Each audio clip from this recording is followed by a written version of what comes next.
Latin America with a peculiar costume, which is drugs that's packaged in the shipments of banana. From where? From Ecuador.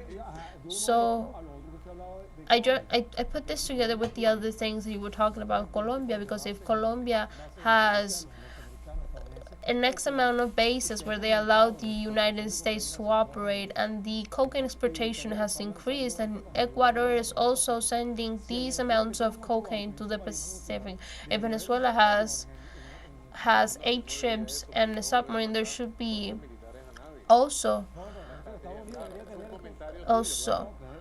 these kinds of shipments in front of their borders. I would never send an army to anyone. I know this is a comment from you, which has been very respectful, but I would never do it. I believe that the problem of drugs, as believed by all of the experts of the world, is resolved as a public health problem. The first thing they have to do is solve the public health crisis that they have. The first one to solve these should be the United States and Europe. The 15% of the US population have severe problems of drug addiction, and in the United States they are now producing marijuana, enriched synthetic, also called super marijuana, and it's legal. They don't chase, they don't go after marijuana, and all of the production was moved to the United States, and it's generating gigantic riches. And now they consume a lot of these cocaine. This cocaine, they say, the world numbers say, official numbers say that it's between $526 million to $650,000 million. All of that money goes to American banks. That's very easy. The financial institutions of the United States know where that money is and who controls those capitals. It's a very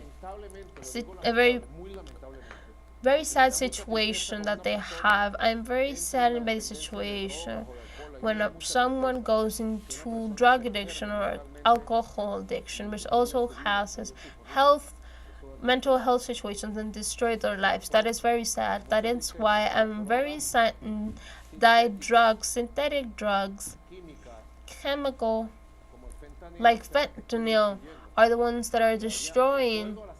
And according to the data from the United States, over 105,000 yearly deaths. That's the data. President Trump said 330,000 people, but U.S. official data says 105,000. It's very sad, but it's a public health problem that they have to tend to with new values and through the anti-values that they push forward in their communication media and their consumer society that they have. Is a society based in insatisfaction, anguish, not knowing, and it's a society that stimulates values that are not human. So it's a public health problem that they have to solve together with all of the other problems that they have. If they solve the public health issue in the country, they will also have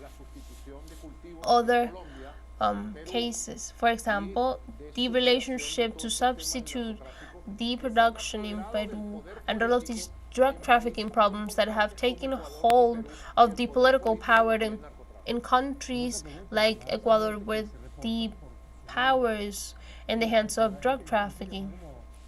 Data says like 30 million people or more, 15% of the population. They're like zombies and disabled. It's very painful. Those pictures give me a lot of sadness. And the one thing that I say, dear God, give us the strength, give us your blessing so Venezuela never goes through a health public problem like that, so we can give our young people and our kids the values and the education so they never see themselves in the world of drugs. The next